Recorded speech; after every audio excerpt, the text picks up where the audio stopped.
You're listening to Moviesucktastic.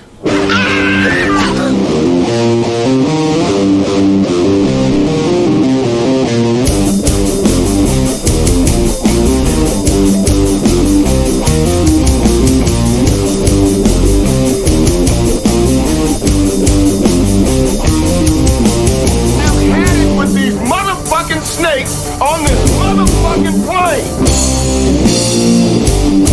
Now we got drinks at the bar. Stay free,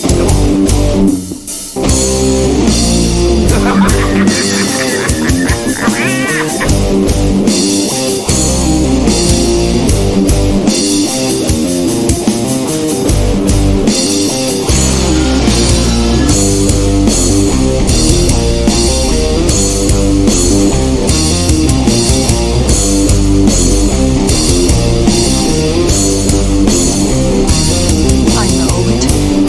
It all sounds like some bad movie.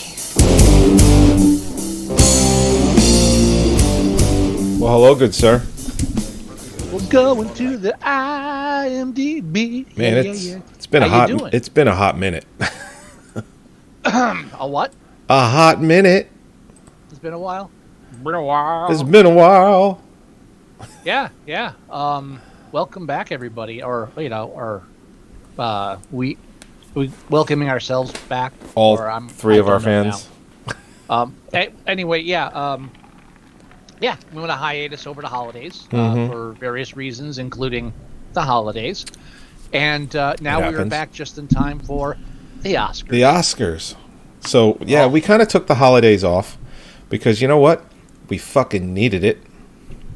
Yeah. I am not envious of any podcast that get a show every single week and they make it their mission to do that, and it's like, can't miss a week. It's like, you know what? Well, if it's like part of their job, I think if they're that's making bare minimum. if they're making money, like real money doing this, then sure, I get it.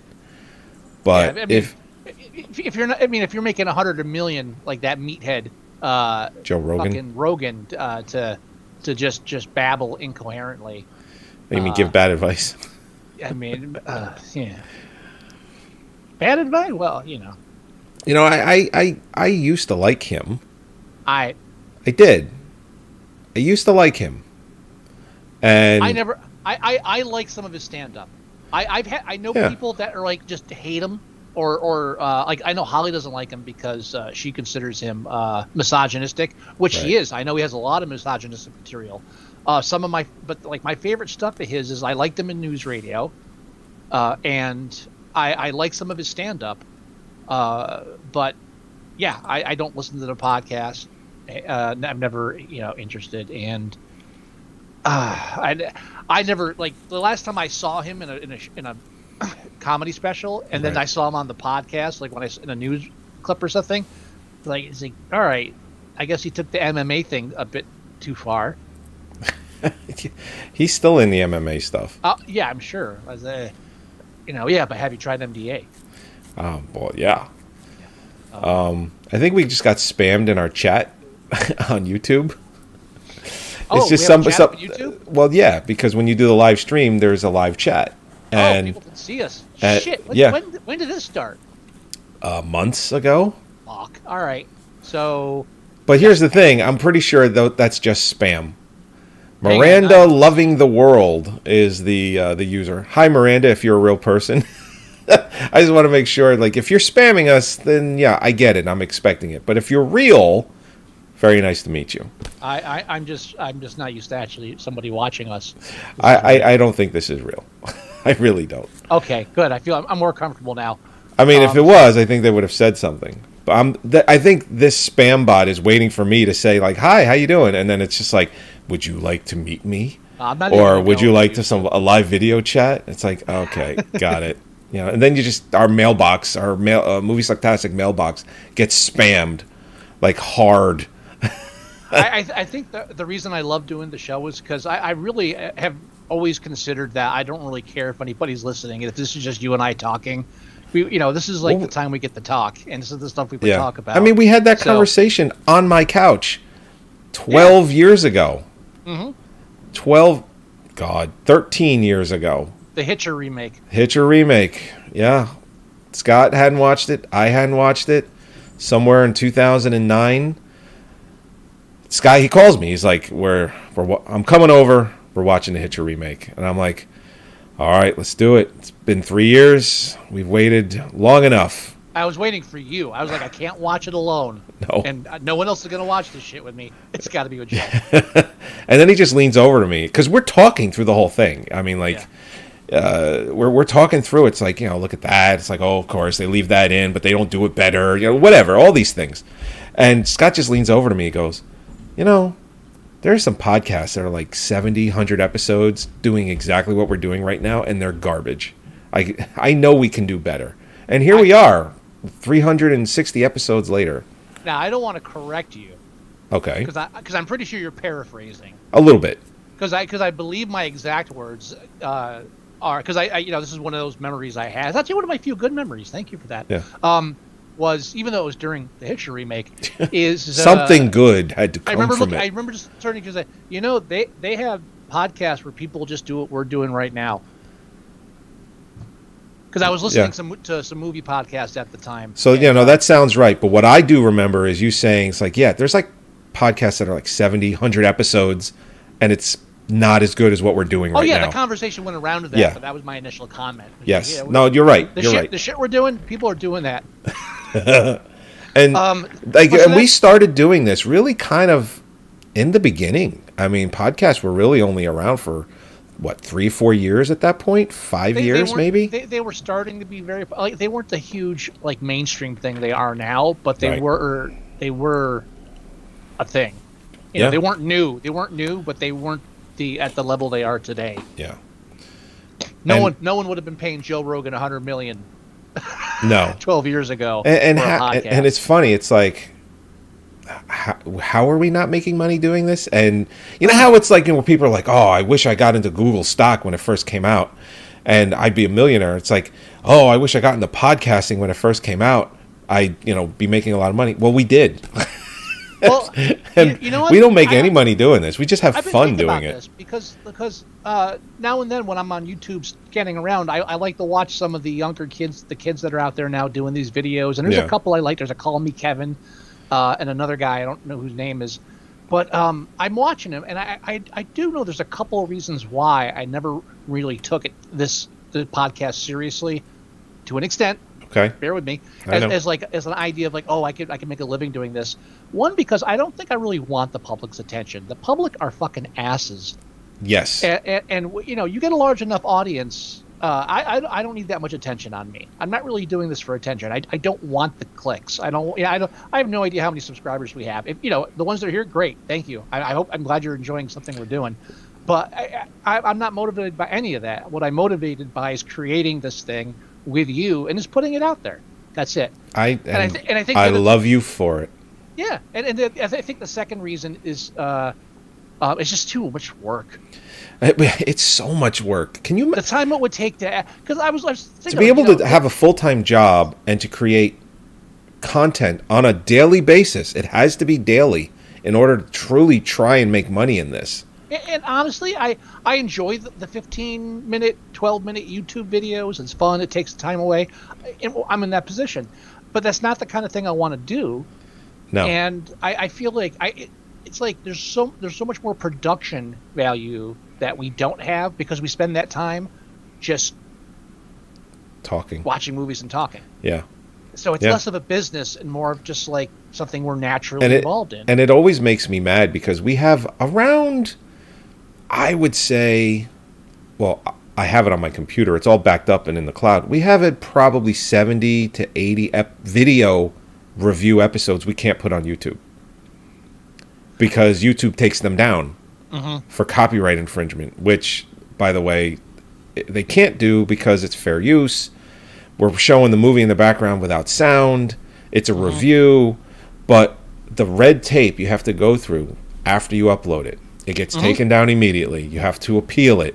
And then the company or the entertainment entity that owns it, they take it down again, and then you appeal it again. It's like literally it takes days to, maybe a week to 10 days to get the video put back on, and then I have to do that 79 more times. Yeah, like it's so not worth it. So that's why we do the slideshows now. But what kills me is we've got like 70, 80 episodes, video episodes of reviews that aren't. It's not even on YouTube. It kills me. I want to start slowly doing slideshows for the older episodes. That was the project I started working on just before everything got kind of shit crazy at the end of the year. Yeah. I mean, in my life as well as in the world. So I kind of dropped that. But now that I've made an oath to block all news and social media from my life, I feel like I'm born again. I feel like I'm vegan now. Like I feel like I have to tell everybody now how awesome I am because I'm not watching the news anymore. There's one day and all of a sudden I'm obnoxious about it. It's insane. I might as well just become a non-smoker, which would involve becoming a smoker, which I'm not going to do. So that's too much work. No, it's too much work for no work that you're actually doing. The reason why the show is the way it is, like why we're not like editing 15-minute versions and trying to go through the YouTube red tape, is the same reason that I'm not like in the film industry or a successful author at this point. It's just too much fucking work. It's too much work. We do this for fun. Listen, we're like 12 minutes in, and nobody knows what this episode's about yet. Well, it's a comeback episode, so we've been kind of like, welcome back, and everybody's like, this is my first time I listened to the show. Who the fuck are you? All right, yeah. So sorry about that. Anyway, so I'm Scott, and that's Joey. Hi. And this is Moviesucktastic. And after our long hiatus, we're here to start our review of the Oscar films. Every year, we try to review every Oscar film, and I myself try to review and always fail. Not review. I try to watch at least and then mention on the show, but fail every year. Every Razzie nominee. I can't. I came close last year. I was doing good last year. I can't. I barely have time to watch the fucking Oscar nominations. I know. So we're not going to spend a lot of time with this episode, but we're gearing up. So starting next week, we'll be doing 2 episodes a week. Yep. And we're going to need it because the Oscars have nominated 10 fucking movies for the first time ever. I even said to someone at work that day, said, the Oscars come out tomorrow or the day before, said, as long as they just don't do 10 this year. This is not the time. This is not the wrong time of year for me. And it's like, I was like, oh yeah, no, 10. We're good. Yeah. Fucking 10. And actually, fucking the Razzie screwed me too because they added a new category this year that I'll mention. Oh really? Later. All right. Yeah, cool, and it added so many more films that I have to try to watch, and it's just like fuck. All right. So, what do we want to do to start? Oh, obviously the Oscars and the Razzies is an afterthought. Well, I mean, what category? How do you want to start it? Well, lead into like actor, actress. There's a lot of overlaps. We're not going to have to talk too much about. Can I just mention something very quickly? That Sony, like I'm giddy that Sony thought that No Way Home, Spider-Man No Way Home was deserving of being nominated in every fucking category, and the only one they walked away from was visual effects. Good. It just makes me giddy inside. Like Sony was pushing it hard. They had Facebook, like with the like the music with the Tom Holland's face, where it's like nominated or for your consideration for every category, including Best Picture and Best Actor. It's just like, stop it now. It's fucking Spider-Man. It's a comic book movie. Well, Stop Black it. Panther, shut up. Don't even compare yourself to Black Panther. That's right. Fucking whores. I want to say that also, not only was I pissed off that there was 10 films for Best Picture, right, but I haven't seen a fucking single one of these movies. And half of them are like 2.5 hours long. Did you know, because I'm trying to get tickets for the Batman, the runtime came out for it? How long? 3 hours. Nice. If I'm in a theater, fine. If I have to binge watch them for a fucking podcast, no. If I want to see it, yes. If I don't want, 3 hours of Batman, I'm there. I'll pay money. 3 hours of King Richard, just fucking stab me in the eye now. I'm actually trying to, I called today, trying to rent the whole screen for just myself. I think it'll cost me like $200, and I can invite up to 20 people. Well, think about it. If I invite 20 people, you pay $10. If Yeah. I invite 10 people, $20. It's worth it to get a crowd of people you know. Exactly, because if I'm going into a movie If theater, I had friends, I would do the same thing. so I'm trying, and I found out today because I called AMC theaters, and I talked to upper management. They told me it's the movie studio that decides if AMC can rent out a screen or not. Oh, sure. Because when the theater I worked for did kid parties on the weekend, right. that was totally under the table scamish. Cash only. No, 100% true. Yes.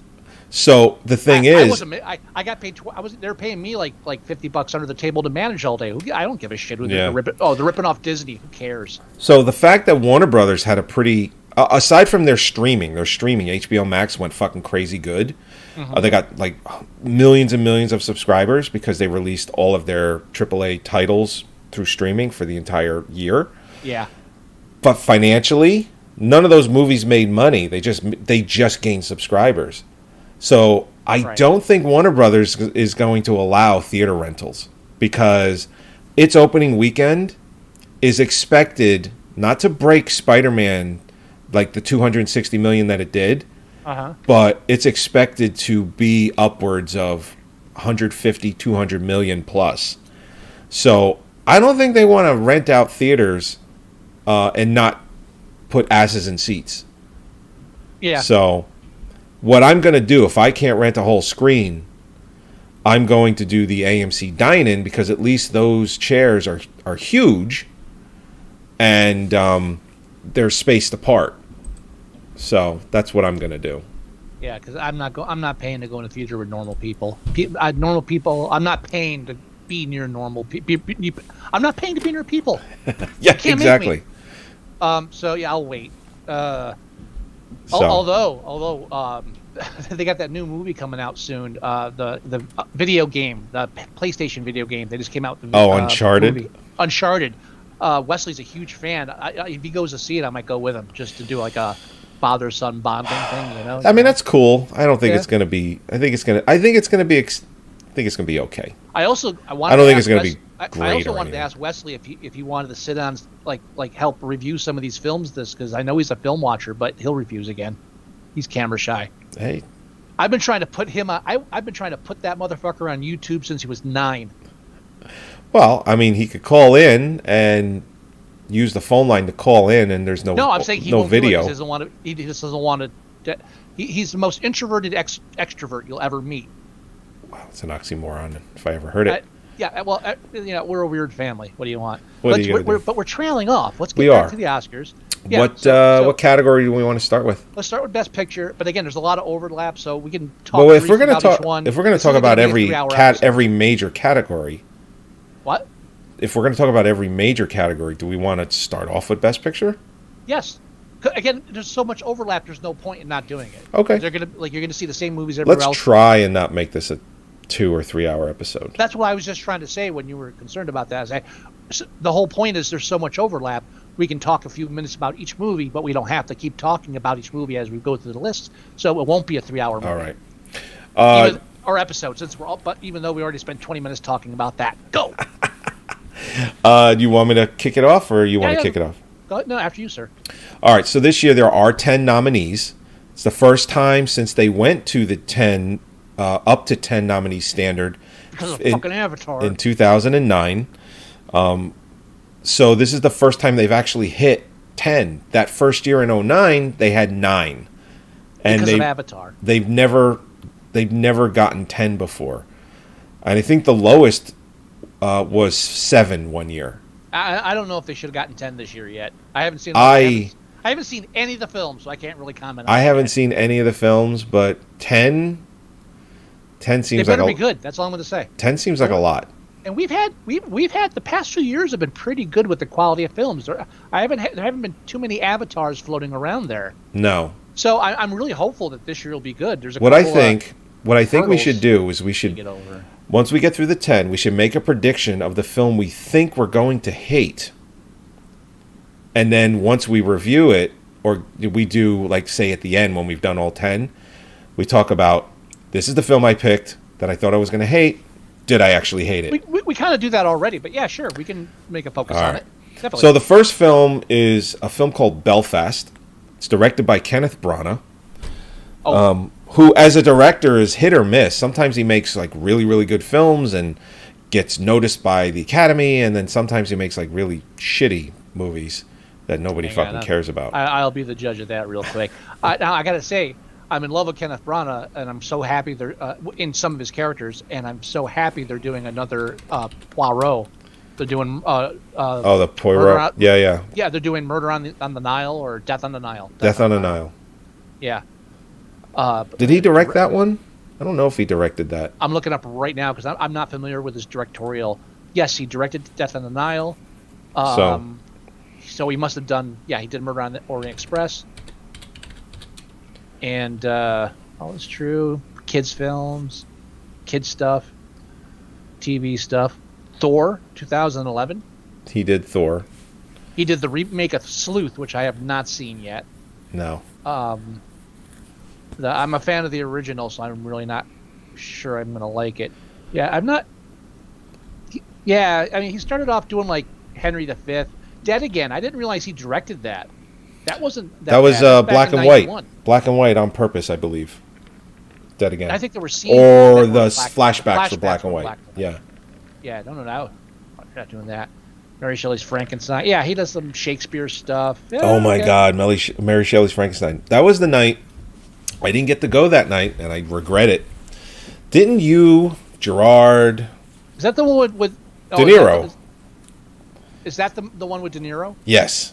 Yeah, that's the one where Gerard showed up. Drunk? Thankfully, we have a small audience, so this won't make like E-entertainment or anything. Yeah, so Gerard showed up drunk. I went out the side to the side alley to find out where to look for him, and I just looked down the alley, and I just see him. He's splashing in puddle, in Glee. I'm like, Gary, what are you doing? So he comes up, and like, oh yeah, you ever had ouzo? It's like, no. So, oh yeah, it was like girlfriend's ouzo. So we go into the movie, and then it's like while the film's playing. This was like a secret cinema thing, so it was under the table. We ran the theater, so we would invite people. They would pay money for popcorn and shit, and then we would just play the movies. So we played this before we even premiered it, and so people that came, this was the biggest group of people that ever came because this was like a big movie. So like people brought their wives and shit. It's like a decent like 50, 60 people in the audience. Wow. And he just couldn't shut up through the fucking movie. Didn't at one point pissing people off. The funniest part is the blind guy. And he's feeling the blind guy. And when he feels this, the blind guy feels this Frankenstein's face. Right. And Gary seems like, holy shit, what is that, your ass? It's like, oh fuck no. I just remember at the end, I actually was hiding him. Doug and I were both hiding him at the phone booths, and like groups of people came out. Where's that kid that was talking? It's like, oh no, we saw him leave that way. I think there was a car waiting for him. It was that bad. It's one of the scarier moments I've ever had at a movie theater. Wow. Now, but it was hilarious. Well, I remember at one point somebody was telling me, might have been you, might have been Doug, maybe it was even Brian. I don't even remember. But at one point, Gerard stood up because De Niro was Frankenstein, so he's on the screen, right. And Gerard stood up and just started going, "You talking to me? You talking to me?" I don't remember that, but I believe it. Oh my God! I think somebody was telling me that that's what he did. He's like, "You talking to me?" Well, that's the thing. Like time and time and the brain. And it's like I sat through with him that entire time. I was with him the whole theater, that most uncomfortable fucking time. And it was hilarious, too. But the only part I remember is the funniest part to me that night where I almost lost it. And that was the ass line. I used to remember a couple other lines, but I've forgotten them since then. Oh, my God. Well, you talking to me was one of them, from what I understand. I need to start my memoirs is what I got to do. I mean, he did it to me, too. Him and Sean did it to me for Fargo. I hated that movie for the longest time. For the longest time, because I took him to go see Fargo, and it's a Coen brother movie, and I walked out of that theater hating that fucking movie because it was ruined for me. And then I didn't watch that. It had to be at least 10 years before I decided to revisit that movie, and I was like, this movie's fucking brilliant. Your your audience is very important. Yeah, really. So, but anyway, to keep this from becoming a 3-hour movie, yes. We're already, all right. So this is not a movie. The podcast. It's not a movie. The podcast for Belfast is very simply a young boy and his working class Belfast. What? The podcast for Belfast. Did I say the podcast? You did. I got you so confused. You got the. Oh my! I didn't even know I said it. You do. You'll hear it when you come back. Oh my God! All right. The tagline, the storyline, the synopsis of Belfast is a young boy and his working class Belfast family experience the tumultuous late 1960s. That's terrible description. Yeah. But it's so just say it's coming of age. Uh-huh. That's Black what it and sounds white, like to me. Black and white period piece, and I'm interested. I don't know anything about it, but it looks interesting. From what I've read, it's semi-autobiographical.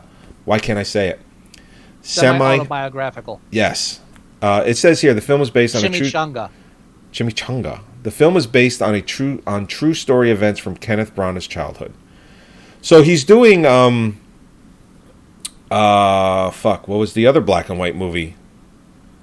Roma. Mm-hmm. Which is very similar to that.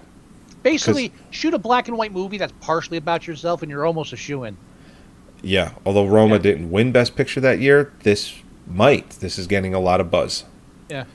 Roma won Best Foreign, though, didn't it? It did.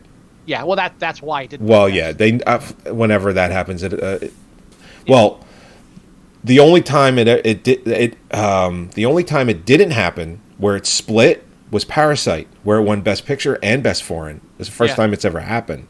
Mm-hmm. Because it was that fucking good. Well, of course, but that's what usually ends up happening is a foreign film that's nominated for picture always splits. It's like, listen, we're not giving you picture, but we will give you Best Foreign Film.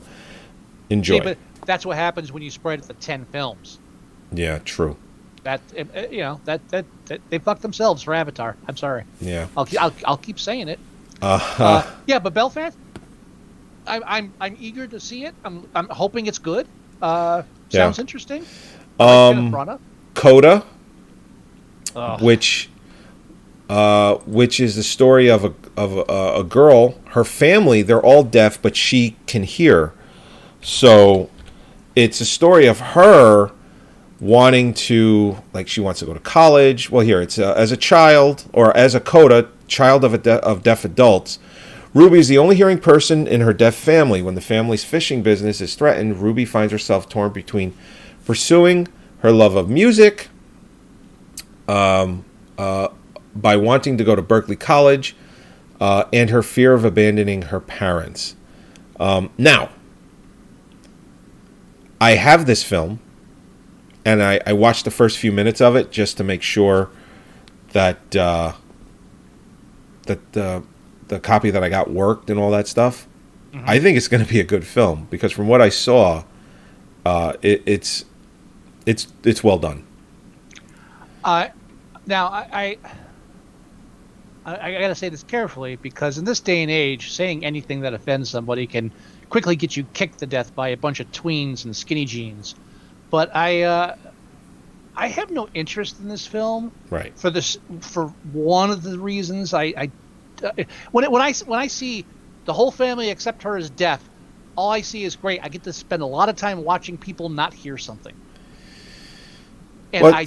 I'm gonna watch it. I hope it's good. But it's just this is like the same way I wasn't interested in The Sound of Metal last year. Right.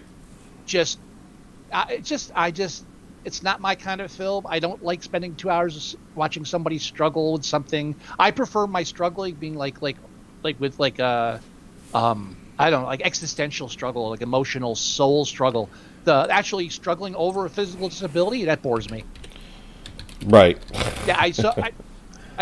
I'm not trying to offend anybody, but I'm just not interested in that kind of film. It doesn't gravitate towards me. I'm bored by the sound of it. And because of this attitude, I'm wrong many a times, and hopefully this is one of them. Yeah, we'll see.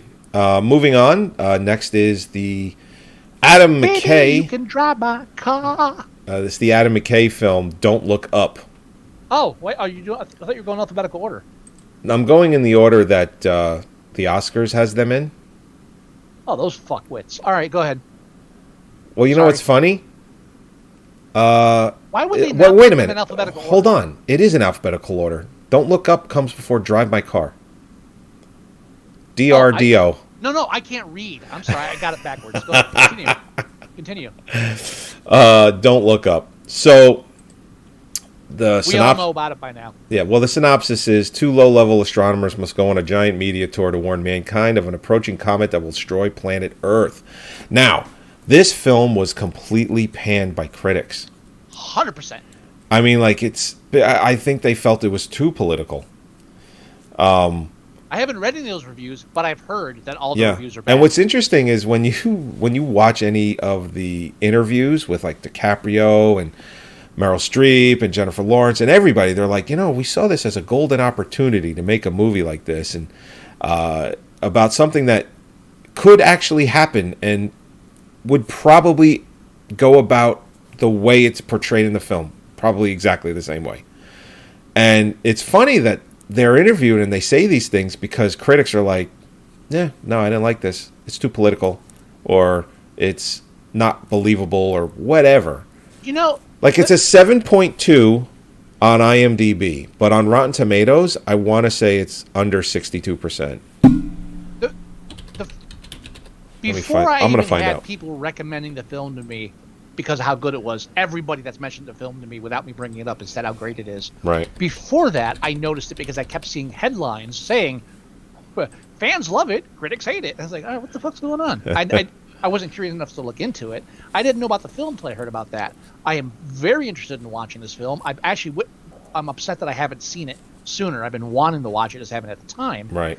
I have high expectations, and I have a theory. It seems to me that all of his other previous films that everyone loves so much, the critics, were all about past events.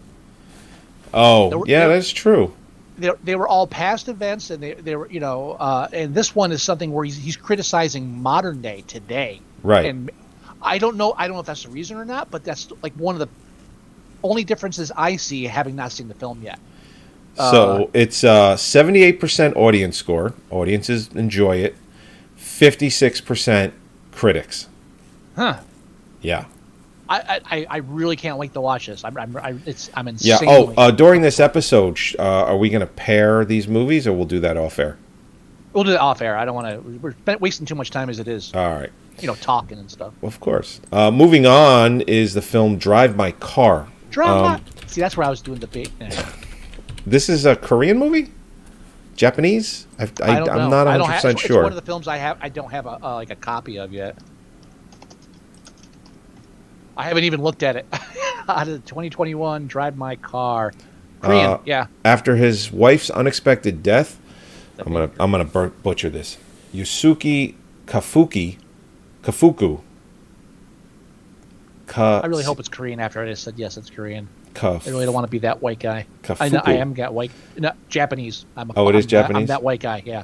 Don't ask me. Yeah, you're that white guy. Oh, you know what? If I finished... Here, this is going to confirm that it's Japanese. A renowned stage actor and director receives an offer to direct a production of Uncle Vanya in Hiroshima. There he begins to... yes, it is. No, okay, there he begins to face the haunting mysteries his wife left behind. So... Is the haunting mystery about Hiroshima, or is it just about his missing wife? Or I don't. His wife's dead. Okay, never mind. There's a synopsis, and then there's a longer one.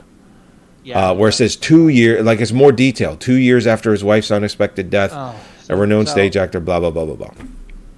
So anyway. So it's about an actor, great, and a dead wife. I would just expect this film to win Best Foreign, or Best. It's not called the best foreign anymore, right? International, best international. I was going to wait until we got to that to talk about that. Yeah, I would expect this to win best international. Wow, this is 3 hours. Oh. They're all 3 hours. They're all 2.5 hours. They're all Jesus fucking Christ. Oh my God. You know what? Yeah, hold on. What's Belfast? How long is Belfast? That's 2 or 2.5. I think it's 2.5.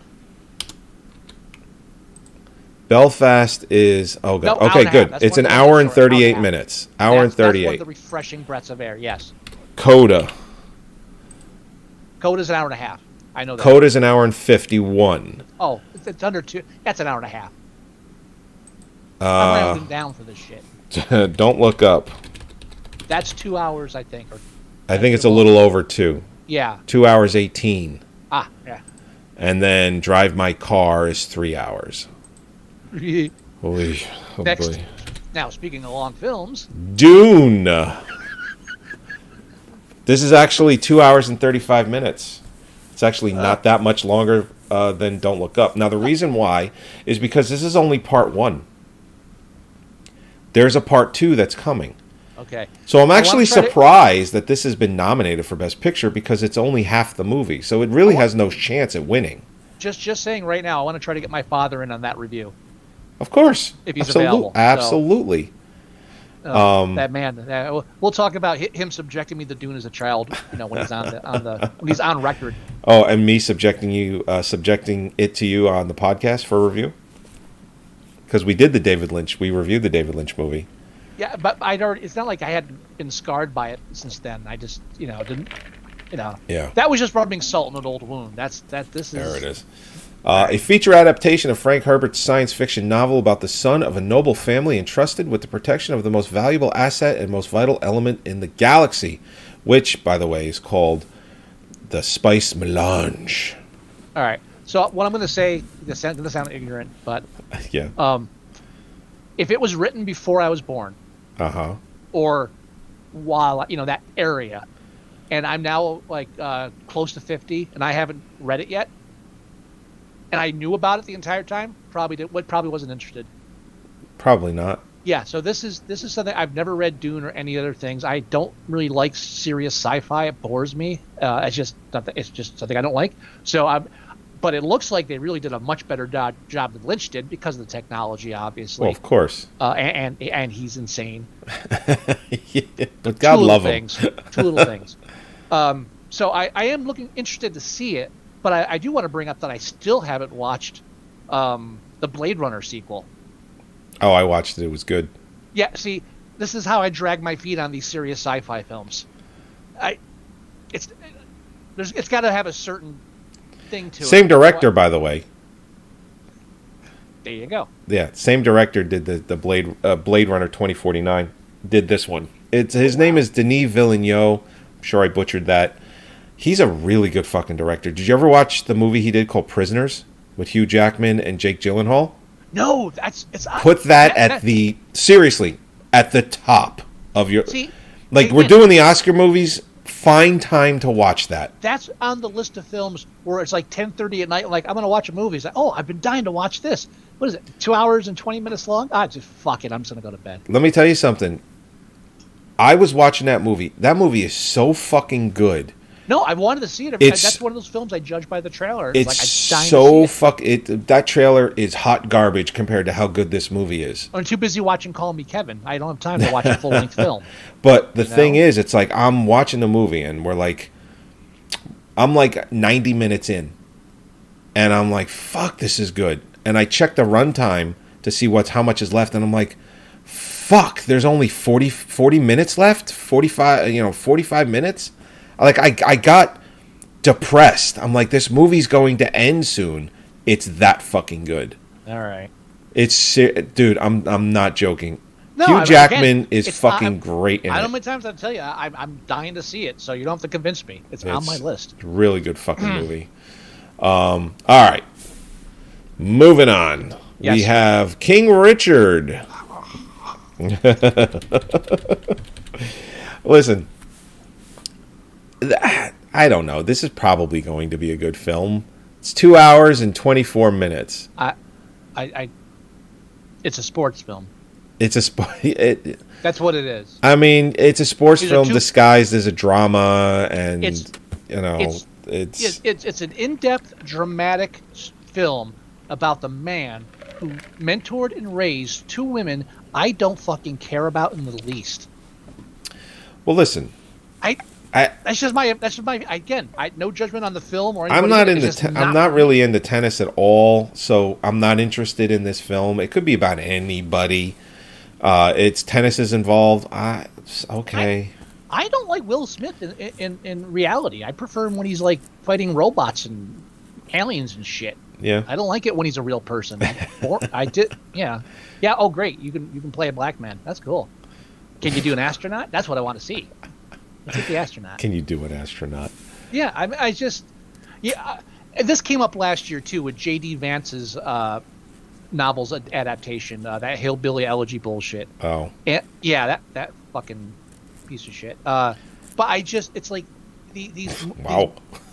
No. Yeah, I keep going back to that when we reviewed Hillbilly Elegy because at the time I didn't know that the author was J.D. Vance, so I wasn't aware of everything going on because I would have been I would have paid more attention. Got it. But I didn't because I don't have no interest in watching Lifetime movies in a month, real life stories about mundane things. If you're going to do mundane, artistic mundane, okay. But it's just the guy raised his kids well. I'm thrilled. But actually, I don't know if I don't know. Maybe they were impoverished, and I don't know. I actually don't know the story. It's a look at how tennis superstars Venus and Serena Williams became who they are after the coaching from their father, Richard Williams. So. Oh yeah. Again, it's a biography about somebody I have no interest. Now in. this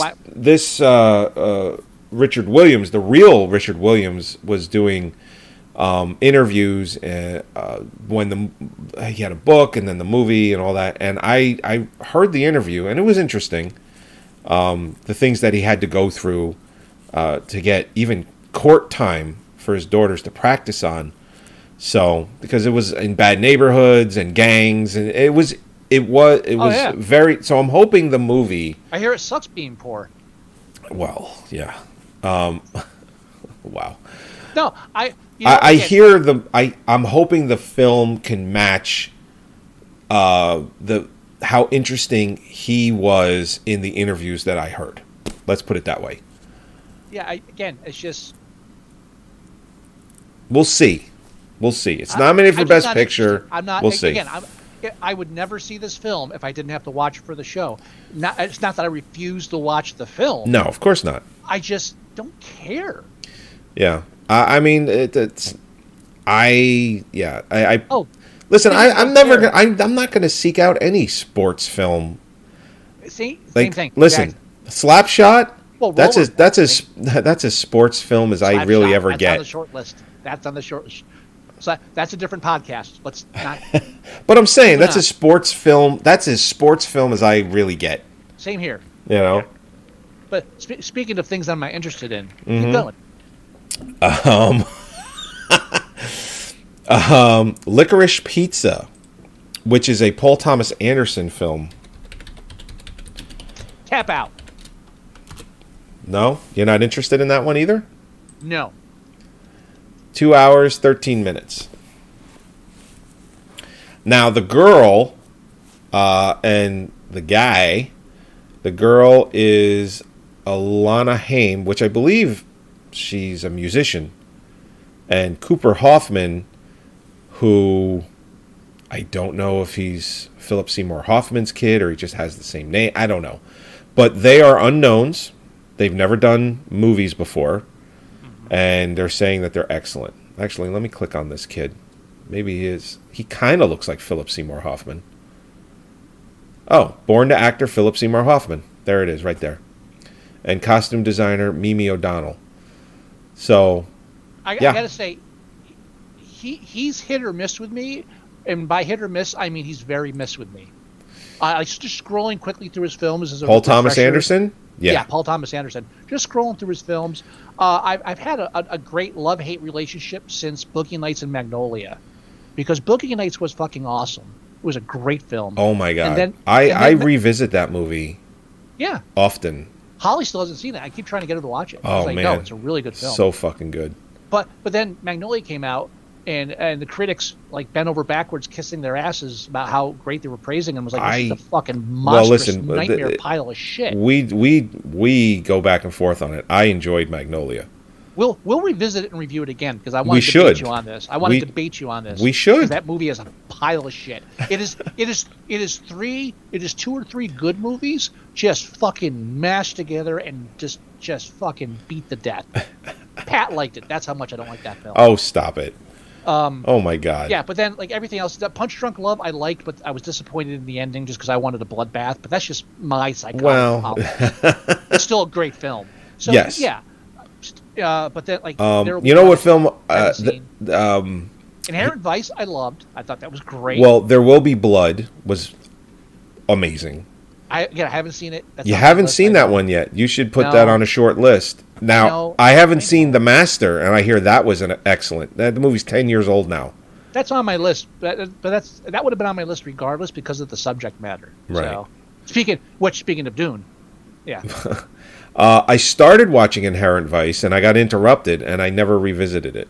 I read the book, and I watched the film, and the film was good. Very good. Yeah? Yeah. I mean, even without the book, but like it's even as good as You know what's crazy about Inherent Vice? I remember the trailer when it came out. I feel like the trailer only came out 2-3 years ago, and it's an 8-year-old movie. The movie's fucking years old. So what's the description of Licorice Pizza? Oh, we reviewed Phantom Thread. That was. That's another one where. It didn't really enjoy that. I get it, but no. Yeah, and that one was. Why am I blanking on his name? Considered one of the greatest actors ever. Bill Murray. Yeah, Bill Murray. Daniel Day-Lewis. Jesus. He announced that was going to be the last film he ever did, and we're 5 years later, and he hasn't made another movie. He hasn't made another movie, right? That fucking liar. Daniel Day-Lewis said he was retiring. I don't care. Yeah, Phantom Thread. That's it. He said that was the last thing, and that was the last thing. How do you retire as an actor? You're an independent contractor. You just stop taking bids. They're not really retired. No, they're not retired because they don't have They don't have like it's not the same thing as a fucking real person retiring. I wish they would stop using that word. They should just say, "I'm going to stop working because I'm so fucking rich." That's not retiring. That's giving up. True. Anyway, the story of Alana Kane and Gary Valentine growing up, running around and going through the treacherous navigation of first love in the San Fernando Valley, 1973. Another coming-of-age film. All right. Another coming-of-age film. Multiple strikes out of the gate. Coming-of-age film. 2, coming-of-age film that takes place the year I was fucking born. Yeah, well. 3, the fact that it's a period piece film at the age I was born. No, fuck all of that. I don't need that. Well, we're gonna find. We're gonna find out. We're gonna find out. On top of all of that, it's not for me. Mm-hmm. I wouldn't reach out for it unless someone told me no, it really is good. I don't know. I'm just getting older and bitter. You know, that's all. It's young happy kids running around. You know, it may remind me how old I am. No, I don't need that. I'm gonna sit in McDonald's and watch Fox News on my cell phone too loud. Oh man, that I just got to chill because of how true and real that actually is. My father used to go to the McDonald's in Bloomfield, and it's just like I'd go in there to meet my dad for breakfast, and we're not talking that long ago. We're talking a few months ago, a year ago, and it's just like there's just this older crowd doing exactly what you just said, dude. When we first moved to Texas, so this is like after Trump was elected, but like early on, where it was just right. You're still for shock. No, it wasn't. It was around that time. But all I know is like back then we were at a McDonald's and they had news on the TV at McDonald's, turned down low. And so Holly and I were commenting on it, but it was like CNN or something. So this old guy behind us must have got pissed about it because all of a sudden he starts blasting Fox News on his cell phone really loud. and I was just thinking about it now when I mentioned it because that was the first thing that came to my mind. And then I thought, back then that he did that, I just kind of ignored it. If that happened like now, that would be on the news. Oh, I just have no tolerance anymore for these assholes. I'm so happy that hasn't happened now. It happened then when I was like adult enough, but now I would just like no. This is going to become, people are going to start filming this on their cameras. This is not going to go well. well. But anyway, that's why I stopped watching news. So there it is. Good for you. Nightmare Alley. How could I not be interested in this? It's Guillermo Del Toro. And he is more hit than miss, to be completely honest. And lately, the stuff that he's putting out, not only is it being recognized by the Academy, it's also really high quality and really good stuff. You know what? I pick and choose what I watch of his too, because I know he's hit and miss, and also Right. I know he's somebody who I actually respect him as an artist, but I also know that there's money involved, and sometimes you take projects to take projects, and sometimes he does things where I look at him and it's like, I don't think he's that. No, I don't think that's the best foot forward. Like that whole the Strain TV show, like he did, like Code did with somebody. I don't know if he wrote or produced. I think he produced that. I think like that. I was like, yeah. That's one of those things where it's like, listen, we're going to give you a lot of money so we can use your name to try and get some traction on this. And he's like, okay, just make sure it's not utter garbage, and then you could use my name. Other than that, I don't think he's like giving notes. And if he is, and it's not horrible, if he didn't give notes, it probably would be horrible. It could be that kind of scenario. Yeah, I also think that I was lucky enough where I was able to watch like the Devil's Backbone back in the days of video bootlegs. You gave me a copy.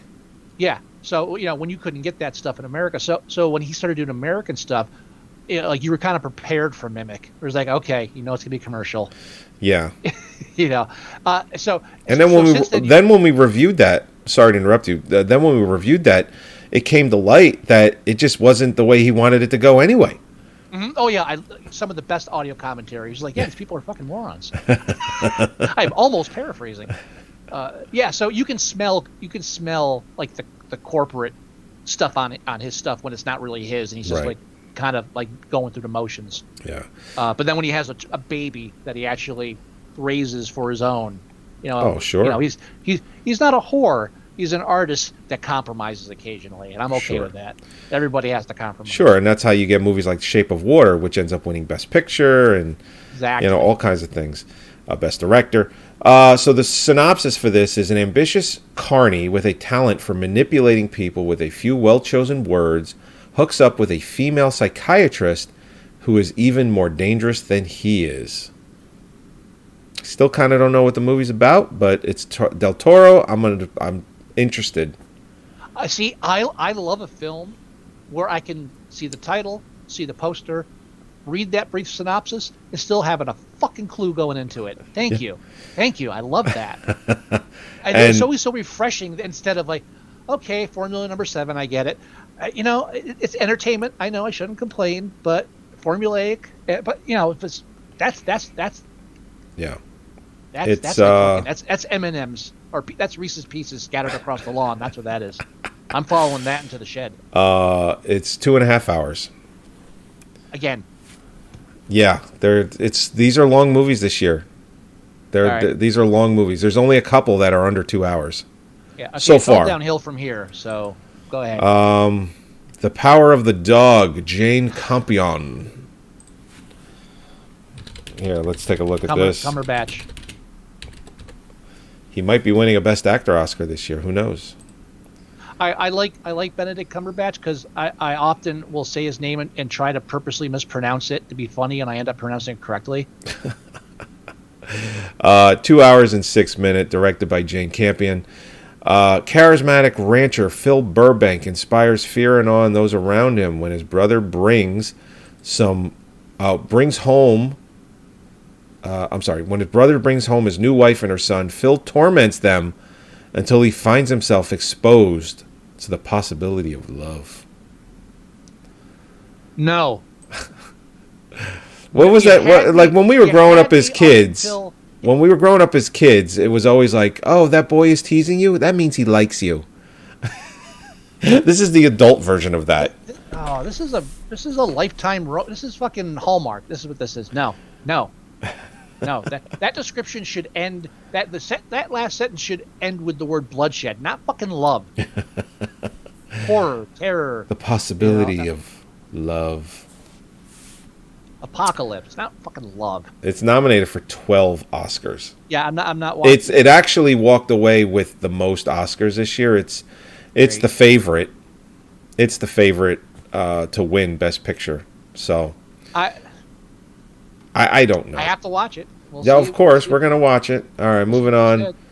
Steven Spielberg's West Side Story, filmed in Paterson, New Jersey, which I drive through every day. No. I hate West Side Story. An adaptation of the 1957 musical West Side Story explores forbidden love and the rivalry between the Jets and the Sharks, two teenage street gangs of different ethnic backgrounds. Okay, so here's my first question. When you're a jet, you're a jet. My first and only question about the film. Yes. Do they modernize it or do they keep it in the time period? Oh, I'm positive it's modernized. As far as modernized go, I think if I remember correctly, it's just taking place. It's not taking place in the 50s. It might be taking place in the 70s. Let's see if there's more information about the movie. Every picture of this annoys the shit out of me. I hate the movie. I mean, I hate the original film. I hate it. I don't like musicals. I like some musicals. I'm very particular. It's a departure for Spielberg. He doesn't do rehashing something everybody's seen before. No. Like fucking praised for it. Doing a musical. No, that's not new for him. No, doing a musical. He doesn't do that. Let's see. Making me angry. Somebody did a review here. It says the 1961 West Side Story was superior to Spielberg's version. The actors in the primary roles of the 61 were so much superior to that of the 2021's film. Of course, they don't say what year it takes place. I can do a quick look. I think it takes place the same time because one of the goofs that came up on IMDb as a pinball machine is seen in the drugstore. However, pinball was outlawed in New York until 1976. So I'm assuming this is in the 60s or something like that. So maybe same time period. What year is West Side Story take place? I'm sorry, so instead of 1957, maybe it's 67. Because it's obviously before 1976. Right. Or they couldn't have played pinball. Yeah, it's really not just, I mean, if I have to go through more than one or two pages to find out, then nobody knows. But here's my point. It's a trick question anyway, because if it's the same time period, why the fuck even bother remaking it?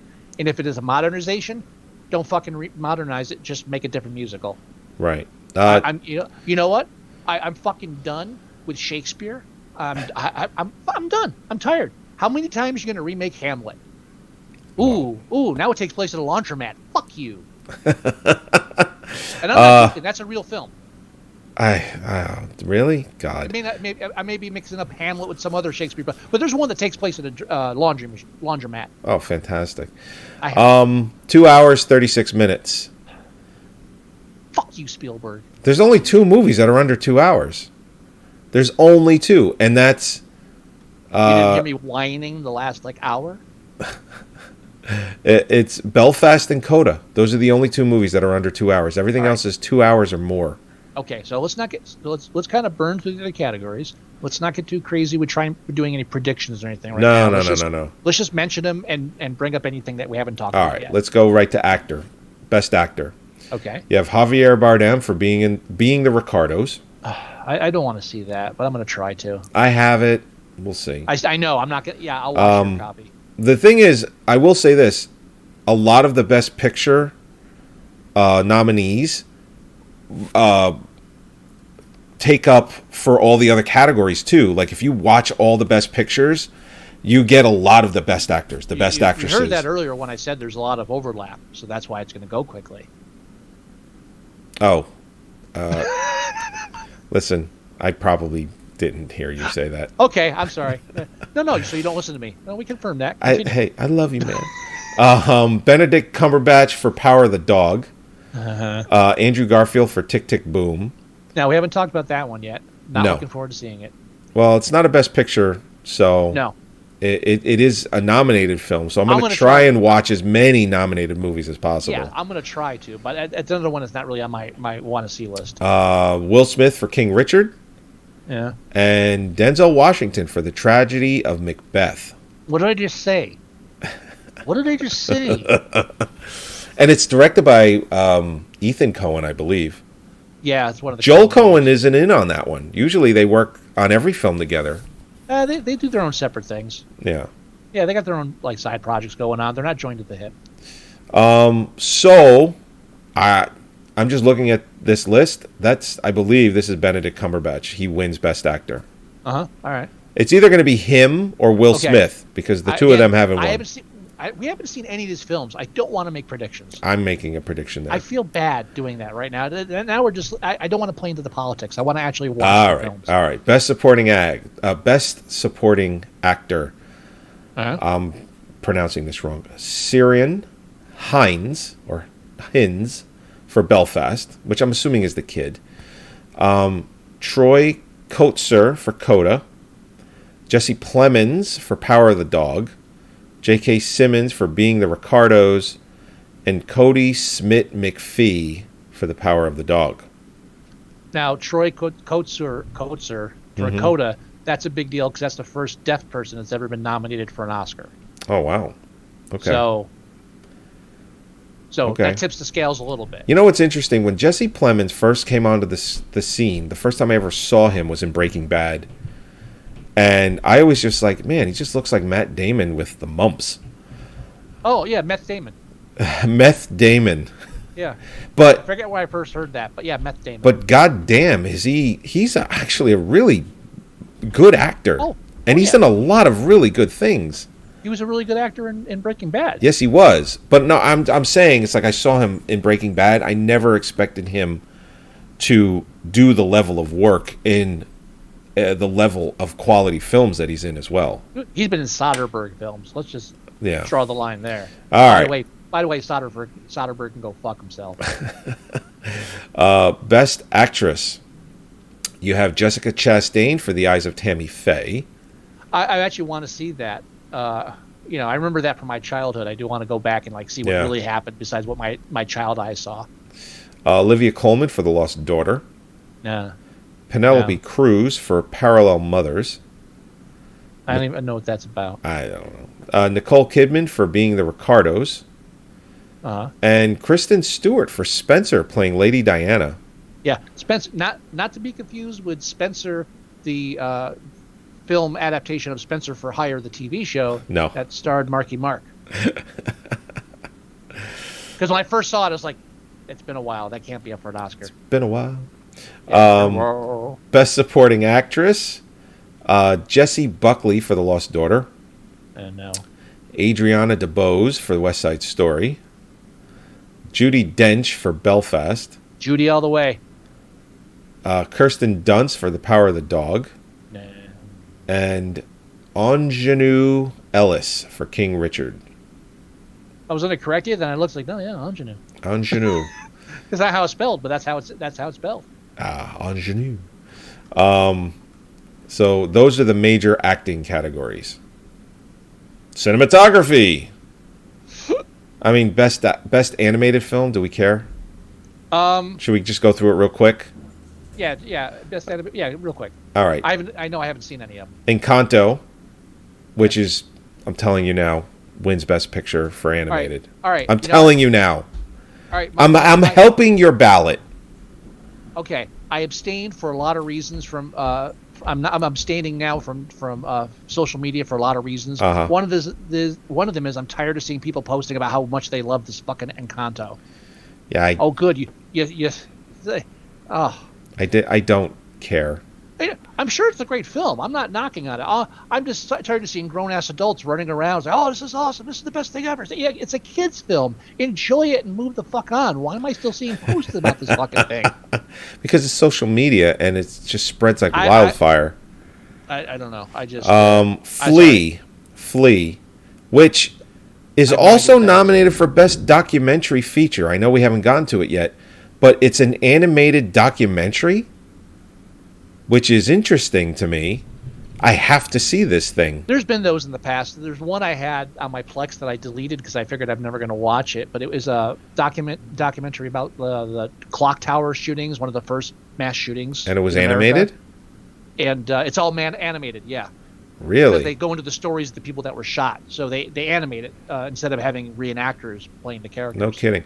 So this is a Best Animated Feature Film, and it's also nominated for Best Documentary, which I say it wins Best Documentary because it's going to split. That's just my guess. Luca, which is another Disney movie, The Mitchells vs. the Machines, and Raya and the Last Dragon. Yeah. Cinematography, Dune, Nightmare Alley, The Power of the Dog, The Tragedy of Macbeth, and West Side Story. Again, same films over and over again. It's a lot. It's a very.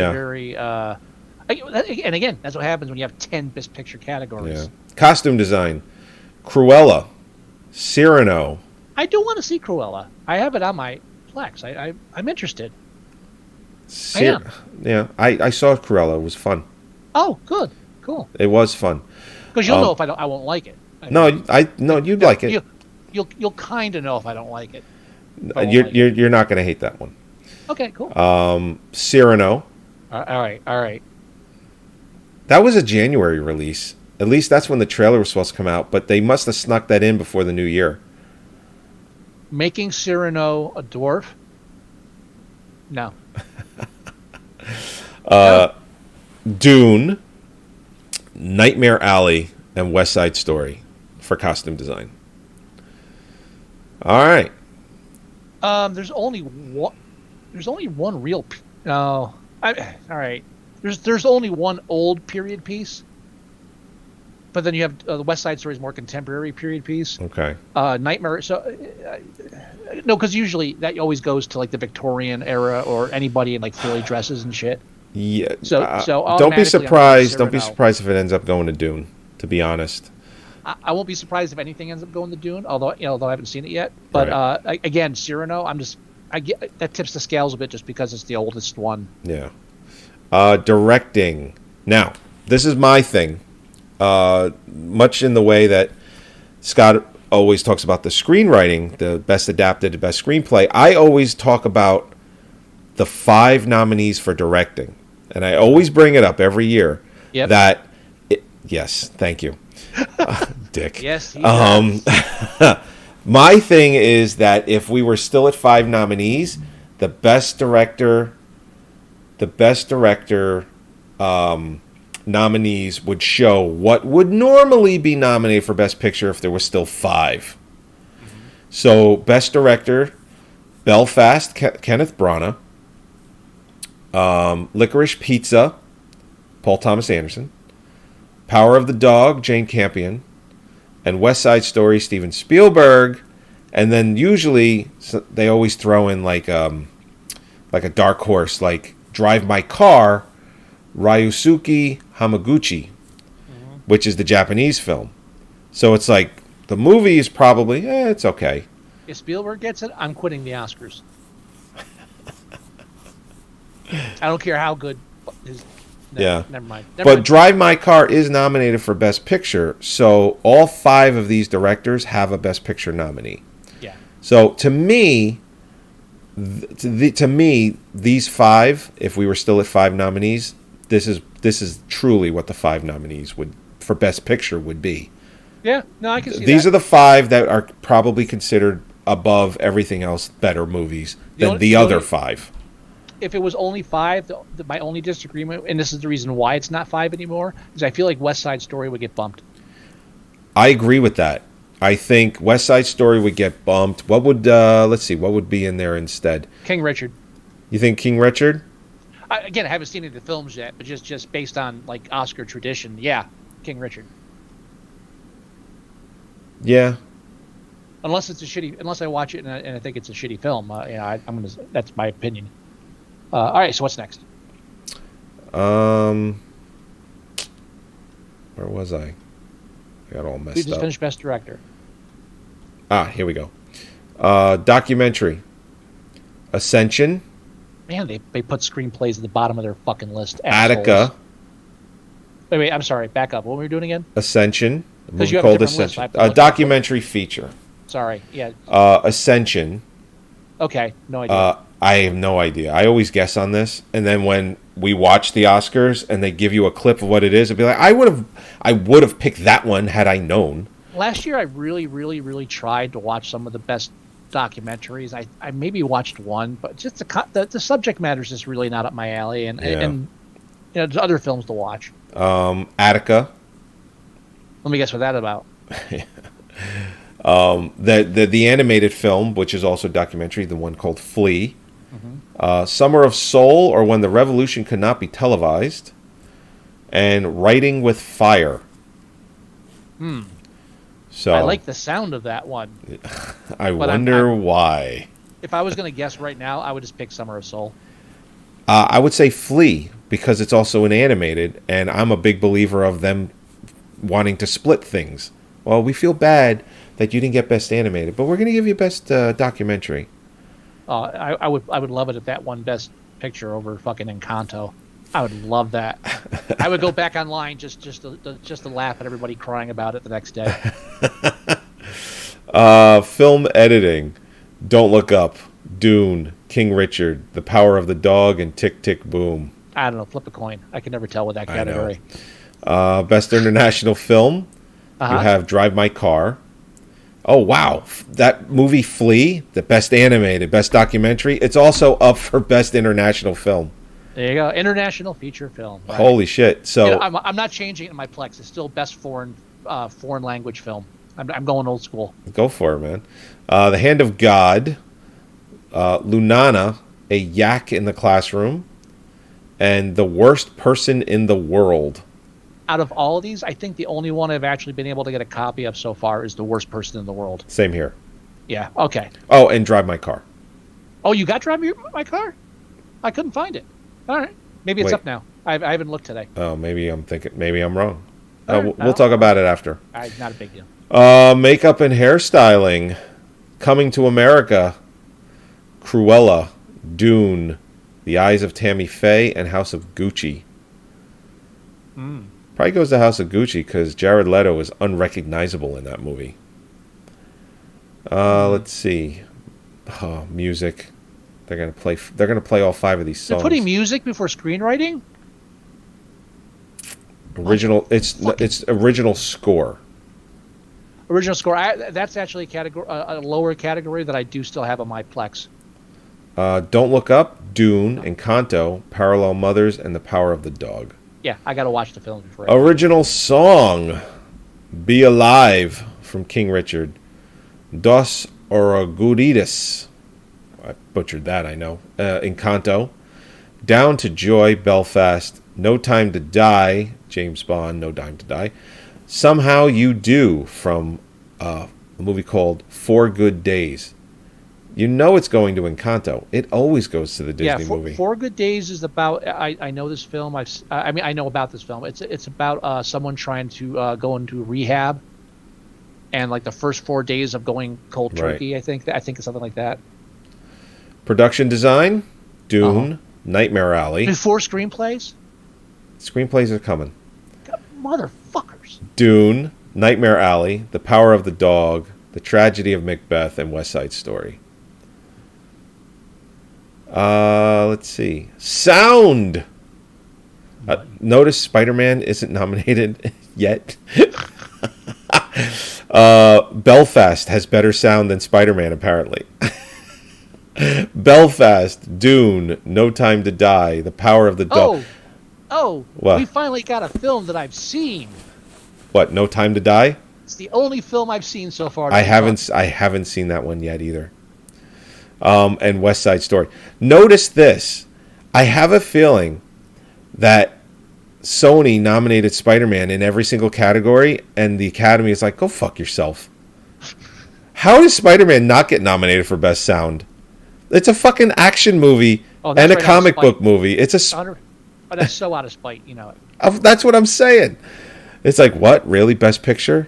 Go fuck yourself. You know how obnoxious these Encanto fans are? One of the headlines I glanced. I know so much about this film, but I haven't even read these fucking people. Yeah, but like someone was posting. I saw like like the day after the Oscar nominees came out, there was an article and the headline was complaining, how come this song wasn't nominated from Encanto for Best Song? And like people were commenting, oh, it's horrible. This so it's up for an Oscar, but you're pissed off now that this song didn't get it. Fuck you. I don't know. It angers me for no reason. I'm sorry. Best visual effects. What sucks is I'm probably gonna watch it and love it. Man, I don't know. I saw some of it because the kids were watching it. It's not a bad movie in any way. It's just I don't give a fuck. I really don't care. Yeah, no, yeah. Every 10th like cartoon animated feature that comes out now, like, oh, here's one I'm gonna like. Let me tell you something. The last Disney movie like animated that I really enjoyed was Wreck-It Ralph. Like I really enjoyed Wreck-It Ralph. I did, but not enough to revisit it. I mean, listen, I have kids. It was always on. If I didn't, I saw it so many times, and I'm just glad that I enjoyed. No. I'm just saying I'm glad I enjoyed it because to watch that 20 times. I mean, it's about video games. I mean, come on, I'm in. Yeah, there you go. Visual effects. Dune. Did they ever make a video game of Wreck-It Ralph? This seems like a missed opportunity. They had like little mini games. Oh. Dune. What was this for again? I'm sorry. Visual effects, special effects. Oh, Dune. So you got Dune, Free Guy, No Time to Die, Shang-Chi and the Legend of the Ten Rings, and Spider-Man: No Way Home. They're like, all right, we'll give you one, just because. Shang-Chi, the first in the line of the new Marvel Cinematic Universes. We didn't fucking ask for this, and why are you giving this to us? I still haven't watched it because I don't care. Did they take a poll? And then like just try to find characters that didn't come up on the poll? From people that give a shit about comics. I don't know. Who the fuck said, yeah, I want a Morbius film? Which by the way, because of Omicron, it was moved from a January release, which means it fucking blows, to now April. You know why? Because it's fucking Morbius. But here's the thing. I've been wrong about this before. I was very wrong about the Sandman in the Spider-Man film. That turned out right. Well, but here's the thing. They dug themselves out of that January movie where movies go to die hole and used Omicron. It's like, listen, this movie's not going to make any money if it comes out in January because we're, on the East Coast alone, it's hundreds of thousands of cases a day. It just took 1,000 deaths or so a day to get us the break we needed. Yes. But all right. I'm sorry, but anyway, but yeah. We watched Eternals. Dude, I could have told you that. Well, saved you time. Well, my wife's. No, I can't go into it. Nope, moving on. No, we're moving on. But it was recommended to us, and we watched it, and it's just like, yeah, this sucks. Yeah, nobody in my small circle has seen it and liked it. And every time I've told everyone the exact same thing I told you. I mean, going into it, I knew it was going to be bad, but I watched it because Mare wanted to, because somebody recommended it, and just like, okay, we got to watch it now, blah blah blah, all this because it's got the history, and my wife's a history major, so we watch it, and it's like, this just sucks. This is just, and it's 2.5 fucking hours. Everything's 2.5. Even my kids were like, eh. It's like, listen, this is the audience you're going for, and when they're like, it's stop it. Yeah. My kids they're like we got to watch Shang-Chi, and they're like, ugh, okay. It's Like, if my kids aren't clawing at me to be like, when are we gonna watch this? They keep asking me about Spider-Man. They keep asking me about the Batman, and it's like, listen, Spider-Man doesn't come out for a couple more months, and I'm trying to get us in to see the Batman opening weekend. I'm really hoping that this pendulum swing to Justice League, Right. finally gives the DC, not Justice League, god damn it, Suicide even though Squad. that did kind of get a Suicide Squad? Suicide Squad was the bigger swing. You know, actually getting people to praise a DC film for Right. once. As much as it irritates the fuck out of me when since they're both good films. Well, dude, we've talked about this on the show. There's absolutely a line drawn in the sand by critics. But I feel like it's moving now with the new. Everybody embraced the new Suicide Squad. I haven't heard anything bad about it. No, did you see it yet? The new fucking multiple times, yeah. Great fucking movie. It's fucking awesome. Great Have you fucking seen it movie. Of course. Okay, don't Starro, come on, man. Don't ask me stupid questions if you're going to ask stupid questions. Well, hey. Hey. I don't even know what I said. Anyway, yeah. Anyway. It just makes me feel good. But, all right. Moving on. Adapted screenplay. Finally, to the adult stuff. All right. We have Coda. Screenplay by Cian Hater. Drive My Car by Raizuki Hamaguchi. I think it's pronounced Sean Hader. No, I'm kidding. That's definitely not how it's pronounced. Takamasa O. It's just O-E. Japanese. You're supposed to do it with Raizuki Hamaguchi. I'm not that angry. Takamasa. Oi. Oh, okay. Wow. From my experience watching samurai films, that's of course. how it's said. Of course. Okay. Dune, John Spates, Denis Villeneuve, and Eric Roth. The Lost Villeneuve. The Lost Daughter, Maggie Gyllenhaal. Yeah, Maggie, Jake's sister. Right. And The Power of the Dog, Jane Campion. Yeah. It's not.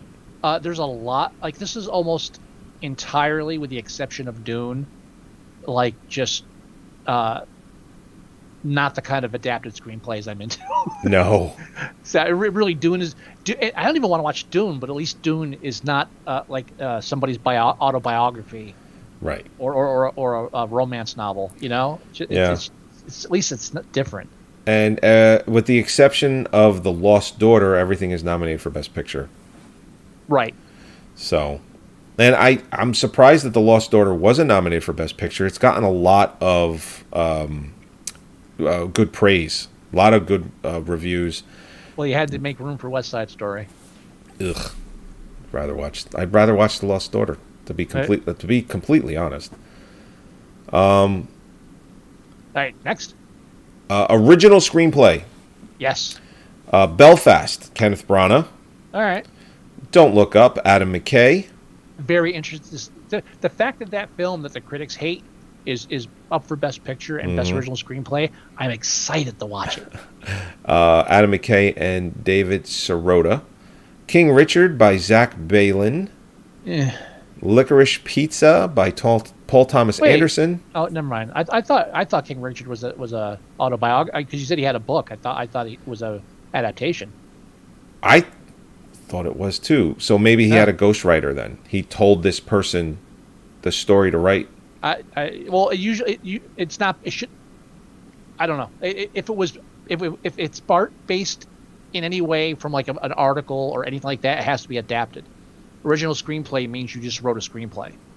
So. Oh, I see. Yeah. So I thought it was a book. I guess it's not. He might have his own book that's separate, but this was written outside of that then. Okay. All right, that makes sense. And The Worst Person in the World by Eskil Vogt and Joachim Trier. It's like one of those titles where I'm almost positive it's not going to be what I think it is. Right. Or what I want it to be. So. Yeah, probably not. And again, with the exception of The Worst Person in the World, all nominated for Best Picture. Right. With The Worst Person in the World, I know I can go in there with very low expectations, so there's a good chance I'll like it. Because I know I'm going to get... It's a foreign film, too, so I don't know. I mean, the worst person in the world, and wherever this is, the Netherlands, might be the nicest person in America. I don't want to be a film snob, but the minute you say foreign film, that tips the scales in its favor a little bit. A little bit, sure. I don't want to be a snob, but it's true. And that's it, right? Those are our nominees. Yeah, and then there's like shorts and stuff. I'm not talking. I don't care about the shorts. And you know what? Whenever I always try and get them, but they're almost impossible to find. You usually have to go to a festival to watch them. Now, this year, I am also making a conscious effort to watch the Razzie nominees, and I did a good job last year. I was really close. I didn't get them all, but I got quite a few. Do you want to do some Razzie nominations real quick? Yeah, I'm going to run down real quick for you. All right. Spend too much time. You know what's funny? Ever since we talked about it, and you were saying that there's a lot of Bruce Willis movies, we're getting there. The trailer for Apex is just, every time I go on Facebook, whether it be on for like a minute or 10 minutes, that trailer just keeps coming up. We're getting there. So, first is Diana the Musical, the Netflix version. Right. All right. I didn't know there was a Diana the Musical. I'm out of the loop on that. That's interesting. There is. Okay. Infinite. That's the Who's in that? Marky Mark. Oh yeah, that was the one that was where the low rent tenant. Yeah, Did you watch it? No. That's the only one on this list I've seen so far. Oh my god! And without the pandemic, that absolutely goes theatrical. Oh, dude! Absolutely goes theatrical. It's literally, okay, Tenet's going to make money. We got to do something like it. But we have no imagination. Wow. Okay. I literally, I would like to review it on the podcast. That's how bad it is. No kidding. All right, cool. It's not bad, but it's not a good movie. It's bad enough. No, it's bad enough to be on a Razzie list. Okay. Okay. Next one, Karen. I don't know if you heard about that one. Yes. Yeah. I've seen the trailer. I haven't heard much about it, but I did occasionally catch on social media people people saying, like black people saying that they didn't like the film either because it simplified the message and didn't pull it off right. It's like, nope, It didn't win any audiences it thought it was going to get. Yeah, no, I've seen the trailer. The trailer is atrocious. It looks. I never saw the trailer. Dude, I just heard about it. I saw the trailer. It just came across my screen, and I'm like, what is this fucking movie, Karen? And and everybody knows, what a Karen is, right, and how they act towards people. And I was like, this can't be a movie about that. And I looked it up, and of course it was. And I'm like, fuck. Yeah. So. And it looks like, you remember when we reviewed The Minority, where it looked like it was just shot on a camcorder or a handy cam, and the audio was like real bad. It looks like that style of filmmaking. And I don't want to go off on a tangent, but I am going to say, Joey is not being a snob as far as film quality or goes, because one of the films we did like on the podcast was Freaky Farley. Oh, I remember Freaky Farley. Yeah, we enjoyed that. I did. And that is even lower quality than The Minority. Oh yeah, that's so. I mean, we take you give and take on stuff. Oh man, it's a bunch of kids with a camera, but some funny shit in here. Well, man, the opening of that film where he's being interrogated or interviewed or whatever. Yeah. Well, she's talking about his mother. I gotta stop you but he's talking. Well, hold on, I got to get it out now that I'm thinking about it. All right. But then we have to move on. She's talking about his mother, and he just turns around and goes, "You'll never replace her." Oh, it just comes out of nowhere, but it's hilarious. It's so good. Yeah, I love that movie. So next, worst picture. The fourth film is Space Jam: A New Legacy. Oh my god! I have never seen a Space Jam film. I have no desire to see a Space Jam. Even when I was younger, I never bothered to watch it. Yeah, I was. I mean, I was 22 years old when that movie came out. Yeah, I was about to say. To be fair, Space Jam kind of missed our generation completely. Yeah, we got Kazam. Even then, I was a teenager with Kazam. So let's be fair. All right, and the last one, The Woman in the Window. I don't know what that is. I don't know either, but apparently it's some kind of ripoff of Rear Window. I haven't heard of it. All right, so there's a lot of overlap. Since then, goes a lot quicker. Worst actor, Scott Eastwood in Dangerous. Okay. That's Clint Eastwood's son. Huh? That's Clint Eastwood's son. Yeah. So next is Ro Hartford as Prince Charles in Diana the Musical. Okay. LeBron James in Space Jam: A New Legacy. Ben Platt and Dear Evan Hansen. Dear Evan Hansen is apparently about a kid with emotional frailty issues or something like that. I don't know. It's on the worst picture list. There's got to be a problem with it. And then Mark Wahlberg for Infinite. Okay. Worst actress, you got Amy Adams from The Woman in the Window. Gianna DeWall for Diana the Christmas Musical. No, Diana the Musical, not the Christmas Musical. That might have gotten better ratings. Megan Fox for Midnight in the Switchgrass. Oh my God. Okay. Taryn Manning in Karen, and Ruby Rose in Vanquish. And that's one I actually found, got a copy of it, and then when I looked at the cover, I was like, oh, fuck, I've seen this. So I've seen Vanquish as well, but it's only in one category. Okay. And yeah, she wasn't good in that. So no, not a recommendable film. It's Morgan Freeman walking through a movie. He's in a wheelchair through the whole film, for God's sakes. Oh, really? Jeez. Yeah. Okay. He's like, all right, for this money, I'm not walking. All right, can do. All right, we're supporting actress. Amy Adams in Dear Evan Hansen. Sophie Cookson in Infinite. There's nothing good about that film. Erin Davey as Camilla in Diana the Musical. Judy Kay as both Queen Elizabeth and Barbara Cartland in Diana the Musical. That's probably a bad idea. And Taryn Manning from every last one of them. Huh. Okay. I did get a copy of that, but that's it's like an action film or something. All right, we're supporting actor Ben Affleck, The Last Duel. Really? Yeah, come on. I'm still pissed about that whole thing where he blamed the audience for the last. Oh, it's because the young kids are watching their phones. No, it's because you made a film about a duel in fucking France in this 14th century, or whatever. No one gives a fucking shit. Oh, good. You got the plate. You got the last Star Wars guy in there. Don't shut the fuck up. You know, it's funny. The mayor is like, "Can I watch The Last Duel without?" Mind you, my wife's a history major, so she's like, "Yeah, I want to watch that."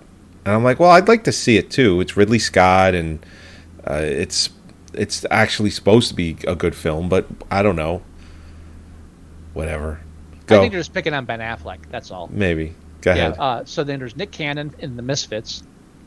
Jeez. I forget already what that's about. Mel Gibson in Dangerous. Okay. So he's in that with Scott Eastwood. Gareth Keegan as James Hewitt, the muscle-bound horse trainer in Diana the Musical. Oh, my. And Jared Leto in House of Gucci. We have another crossover from Oscars to the Razzies. Interesting. Yes, now, so at this point, I'm excited. It's like, okay, I've only seen one of these films because I didn't know about Vanguard at the time, and there's a lot of overlap, so I can burn through this real quick. Like, oh, what's this new category? Worst performance by Bruce Willis in a 2021 movie. Oh my God. And I go through it. 1, 2, 3, 4, 5, 6. There's 8 films in this fucking category. He's made 8 movies in 2021. All right, check this out. So I think a minute, like, wait, I've watched some of these Bruce Willis direct-to-video movies recently. I watched 2 or 3 of them. I talked to you about them a little bit. They're nowhere near as good as some of the Nicolas Cage ones I watched. Right. But I watched one that was kind of decent. You don't want to suck balls. And I was like, oh, that's kind of interesting. So I'm like, oh, I've watched some of these. No, Scott. Those were all in 2020. These are the new streaming videos he's done. Oh. I have not seen one of these. American Siege, Apex, you mentioned the advertising. Yeah. Cosmic Sin, Deadlock, Fortress, Midnight in the Switchgrass, Out of Death, and Survive the Game. Now, what are the odds I'm going to watch all of that shit before the Razzies now? Why? Let me just say something here. What? Does he have financial problems? Dude. Why the fuck is he doing this? Hey, you know what? And I'm sure he did the Die Hard commercial, so it's. I'd rather actors do this for extra money than do hawk fucking coke. Well, what's that? The short guy. What's his name? That's doing commercials now. The short guy. The short comedian. Black. Kevin Hart. Kevin what? Kevin Hart. Kevin Hart. Yeah. Kevin Hart. What? Kevin Hart. You're breaking up on me. Kevin Hart. How am I breaking up Kevin on Hart, you yeah. all of a sudden? For some reason, when you're saying Hart, it's breaking up. Anyway, it's just, yeah, now he's like hawking fucking credit cards. Yeah. I still stand 100% behind Bill Hicks on that. When you start hawking commercials, you're not an artist anymore. You're a fucking whore. Oh my god. I feel a little strongly about that, but so the Die Hard commercial was a Christmas thing. It's a little bit different. It was almost like a reunion, so I can give that a pass. At least he's doing this and not selling fucking Coke. Well, here's the thing. I don't know, obviously. I don't understand why he needs to make 8 movies a year when he probably could make 1 or 2 big movies a year and just leave it at that. Unless he's just not that much in demand anymore, or maybe he's hard to work with. I don't know. How about this? How about he's older and can't really do a lot of the big action stuff everybody likes him anymore? Also, he's older and doesn't want to spend as much time on set, so he does these little films and he's still bringing in money, still paying the bills, but he's doing smaller films that take less time out. So instead of like being 6 months on set, he's on set for like 3 weeks. I guess so. Yeah. At max. Yeah, and then he's walking through the films. He's not doing stunts and shit. He's just smirking and being Bruce Willis, and he's paid well for it. I'd rather him smirk and I'd rather him doing it on a spaceship than on a fucking commercial. And look, I mean, look at some of the gold that came out of Nicolas Cage doing low-rent stuff. Well, he had financial problems, He had too. financial problems. I think Bruce Willis is like, this is easier than making a blockbuster office movie. Oh, and also, I mean, there's no stress either. It's like, yeah, I made this. It goes direct to video. I got paid. I guess, yeah. Maybe he's like, I'm not winning an Oscar. Ever. Yeah. They're probably not going to even give him that Lifetime Achievement one.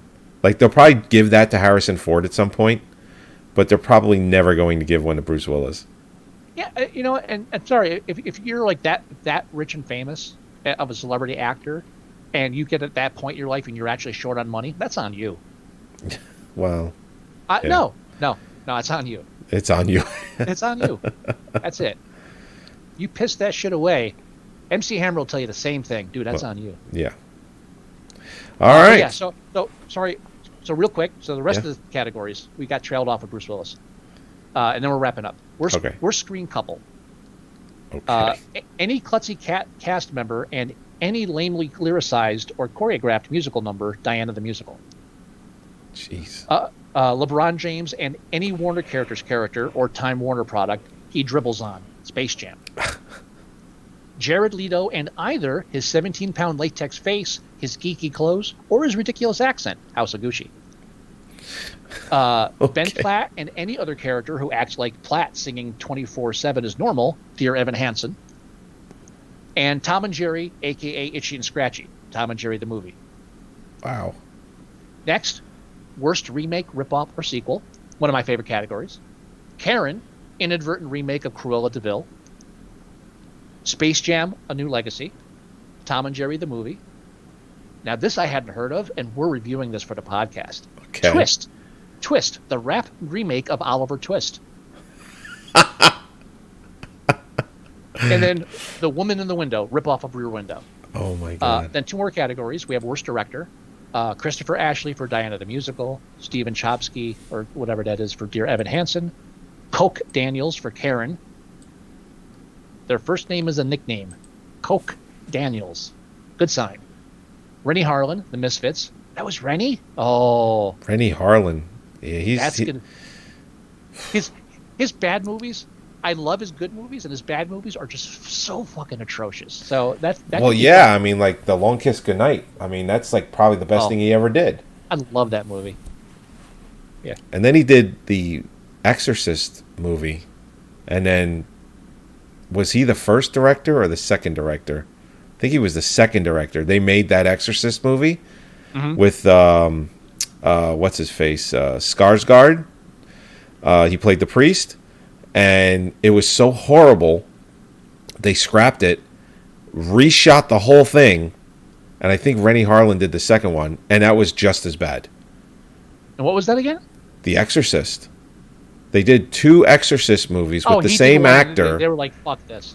Okay. They did it with the same actor, but the one was so horrible that they actually scrapped it, rewrote the script, and filmed it all over again with the same actor, and I think some of the same actors too, and that one was just as bad. For anybody who's listening and is confused why I don't know what sounds like would be very basic to most horror film fans, I really personally feel that The Exorcist is vastly overrated, so I'm not that interested in it. Right. So that's why I don't know that. But that is interesting, and I feel bad that I don't know that because my lack of interest is what led me to not knowing such an interesting fact. And then worst screenplays. Yes. Final category. All right. Good stuff. Let's go. Diana the Musical. There's a shock. Wow, this is like the Power of the Dog of the Razzies. Yeah. Oh, yeah. But again, I said there's a huge overlap. Karen. Okay. The Misfits. Twist. We're definitely doing it. And The Woman in the Window. Woman in the Window. Yeah. So, just like last year, we don't actually, anybody, again, is listening to us and hasn't done previous Oscar stuff, I always bring up the Razzie list, but we never have time to do any Razzie film because we're always doing Oscar films. But what I'm going to try to do is what every Oscar review we do, I'm going to try to have a 5-minute timed review of one of the Razzie films ready to go at the end of the show. Oh my God. Okay. I'll have it scripted, and I will burn through it. It'll be the Razzie review. It'll be my little Razzie review, a 5-minute thing. All right. And then we can even post them on Facebook, on YouTube separately, and do the whole little. See, I'm a cute little. I'm in a little bite-size YouTube video for the little bite-size people. Oh. Which I'm one of those, so I should shut the fuck up. I look forward to it. Yeah, yeah, I'm gonna try to do that. So, anything else before we wrap up? No. All right. No. So starting next week, we're going to do 2 movies, and we'll do it every week. Hopefully we get all 10 movies in 5 weeks, and then we'll probably do a live Oscar show. Uh-huh. I mean, we do it remotely, but maybe not. I mean, sometimes I just enjoy just sitting on the couch, not having to worry about a podcast, but we'll see how we feel.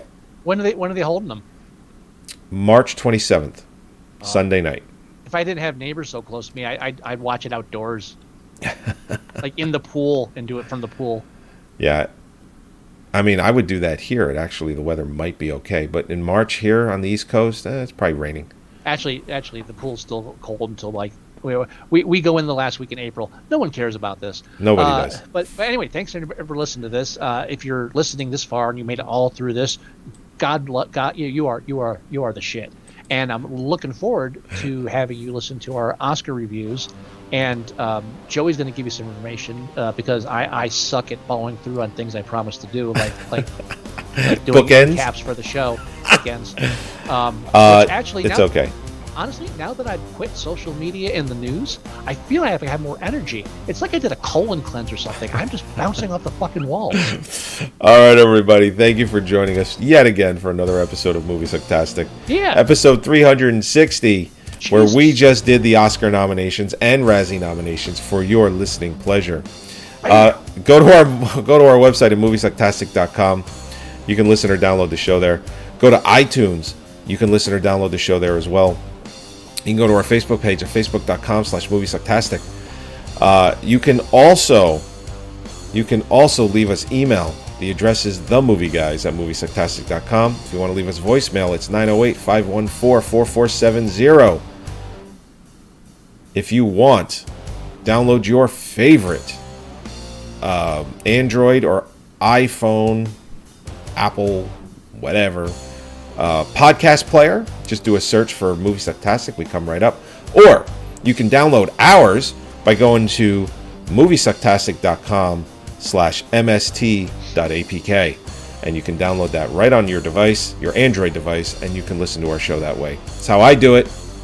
I hook my phone up to my car. I don't hook it up. I just do Bluetooth. Just switch over to that channel, listen to all our podcasts. It's awesome. Do it for everything too. Music, everything. That's our show, and that's what I got. Do you have any words of wisdom, Mr. Wilson? Sorry. Bone stuck in throat. Wow. All right, everybody. We'll talk to you next week. Bye-bye. Bye. Bye. Happy trails to you.